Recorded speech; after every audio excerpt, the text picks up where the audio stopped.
حضرت عباس سے کسی نے کہا تھا اللہ کی سب سے بڑی نعمت، تو بخاری اٹھانا، فرمانے لگے محمد نعمت اللہ، بخاری ہے بخاری، فرمایا محمد اللہ کی سب سے بڑی نعمت ہے صلی اللہ، یہ سب سے بڑی نعمت ہے۔ کچھ کر تو صحیح نہ یار۔ ایک مجھے کہنے لگا نہیں وہ 9 ربیع الاول کو آئے تھے، تو میں نے کہا 9 کو میلاد مناؤ، کوئی مسئلہ نہیں، 9 کو میلاد مناؤ، کوئی مسئلہ ہی نہیں، ہم تو سارا سال مناتے ہیں، بس 9 کو مناؤ نا بھائی۔ کون کہتا ہے عید نہیں ہم کہتے؟ میں نے کہا چلو جشن میلاد کہہ لیا کرو، میلاد ہی کہہ لو، یہ کہہ لو، تم نے خوشی منانی ہے تو محفل میلاد کہہ لو، نہ عید کہو، عیدیں 2 ہی ہیں۔ میں نے کہا نہیں وہ بھی تیری غلطی ہے، میرے نبی نے کہا ہر جمعہ میری امت کی عید ہے۔ اور قرآن پاک پڑھ، قرآن پاک پڑھ، حضرت عیسیٰ کہتے تھے یا اللہ جب تو من و سلوہ نازل کرے گا وہ دن ہمارے لیے عید کا دن ہوگا۔ اور سیاستہ پڑھ، حضرت عمر کہا کرتے تھے جس دن دین مکمل ہوا یوم اکملت، جس دن دین مکمل ہوا یوم اکملت لکم، یہ آیتیں نازل ہوئی تو فرمایا وہ دن ہمارے لیے عید کا دن تھا۔ یہودی ہمیں کہتے تھے یہ آیتیں ہم پہ آتی تو ہم عید مناتے، یہ بھی تیری غلطی ہے کہ عیدیں 2 ہی ہیں۔ رب جب بھی کسی کو دید کرائے وہ عید کا ہی دن ہوتا ہے، وہ عید کا ہی دن ہوتا ہے بھائی۔ ہمارے لیے سب سے بڑی عید یہ ہے، اس لیے کہ باقی عیدیں اسی عید کا صدقہ ہے صلی اللہ تعالی علیہ۔ تو عید میلاد النبی پہ اظہار مسرت کرنا، خوشی کا اظہار کرنا، خوشی کا اظہار کرنا، یہ تو ایمانی تقاضا ہے، یہ تو روح کا تقاضا ہے، یہ تو اندر اچھلتا ہے۔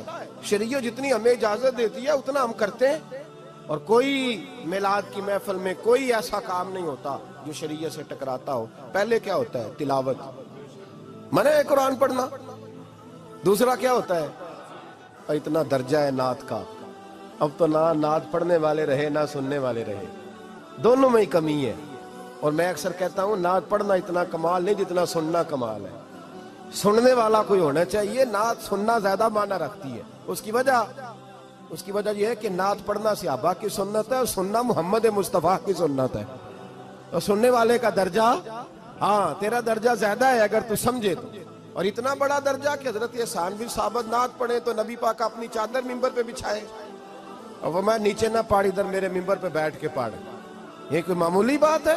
رسول اللہ کی نعت سننا، بلغ العلا بے کمال ہی کشفت دجا بے جمال ہی حسنت جمیع۔ شیخ سعدی کہتے ہیں 3 فقرے لکھے تو چوتھا ہوتا ہی نہیں تھا، میں سو گیا، بڑا پریشان تھا کہ چوتھا فقرہ نہیں بن رہا۔ بلغ العلا بے کمال ہی کشفت دجا بے حسنت جمیع، چوتھا لکھا نہیں جاتا تھا، نیند آ گئی، میری آنکھ لگی تو محبوب کا دیدار ہوا۔ حضور نے فرمایا پریشان پڑے ہو؟ میں نے کہا محبوبہ 3 لکھے ہیں چوتھا بن ہی نہیں رہا۔ حضور نے فرمایا چل سنا نا مجھے، یہ چھوٹا نعت پڑھنا کوئی چھوٹا کام ہے؟ یہ تو ہم نے کھاتا ہی غلط لوگوں کو دے دیا ہے، وہ تو اس قابل ہی نہیں تھے کہ نعت سنی جاتی۔ بلغ العلا بے، شیخ سعدی کہتے ہیں میں سنانے لگا اور مصطفیٰ سننے لگے۔ بلغ العلا بے کمال ہی کشفت دجا بے جمال ہی حسنت جمیع خصال ہی۔ تو حضور نے فرمایا چل سعدی کہہ دے صلو علیہ وآلہ، کہہ دے صلو علیہ وآلہ۔ فرماتے میں کہتا جاتا تھا اور مصطفیٰ مسکراتے جاتے۔ کوئی چھوٹا درجہ ہے نعت؟ نعت تو ایمان ہے، نعت تو طاقت ہے، نعت تو تیری روح کو بیدار کرتی ہے، پر شرط ہے نعت ہو، شرط ہے، شرط یہ تقاضا ہے میں نعت ہو، وہ نہ ہو کہ نعت پڑھے نا۔ میرے حضرت صاحب فرماتے ہیں نعت کا مقصد ہے جب بندہ نعت پڑھے تو اس کا دل نبی پاک کے گنبد کی طرف جائے، جب نعت سنے تو اس کی توجہ رسول پاک کی جانب جائے، یہ نہ ہو کہ نعت سنے تو توجہ گانے کی جانب جائے، یہ نہ ہو کہ نعت ہو رہی ہو تو لوگ کہیں، اور میرے کان میں لوگ کہہ دیتے، اب یقین کریں محفل میں بیٹھے لوگ کہتے ہیں فلانے گانے کی طرز پہ لاندہ دی، تو کدھر گیا دھیان اس کا؟ یہ نعت تو نے پڑھی ہے، یہ نعت سنی نہیں آج تک۔ ہاں اگر نعت پڑھنی ہو تو علامہ اقبال کی لکھی ہوئی پڑھا کر، اگر نعت پڑھنی ہو تو شیخ سعدی کی لکھی پڑھا کر، اگر نعت پڑھنی ہو تو حضرت احسان بن ثابت کی لکھی پڑھا کر۔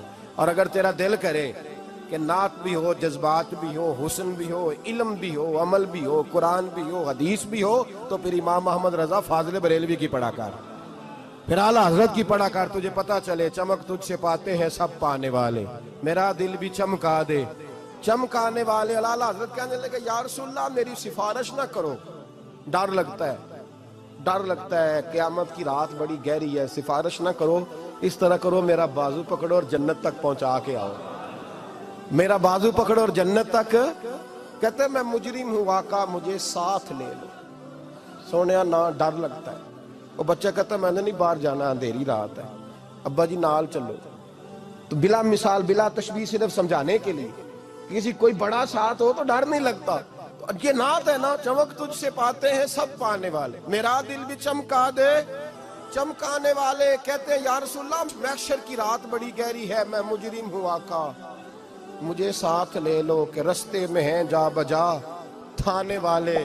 سونیا جرم کر کے آیا اور پکڑا نہ جاؤں کہیں، مہربانی کر مجھے پردوں میں چھپا لے، مجھے مدثر اور مزمل کی چادر کے نیچے کر لے، میں مجرم ہوں آقا مجھے ساتھ لے لو کہ رستے میں ہیں جا بجا تھانے والے. اور پھر تڑپ اٹھے، کہنے لگے کوئی یہ نہ سمجھے وہ چلے گئے، تو زندہ ہے واللہ تو زندہ ہے واللہ. میری چشم عالم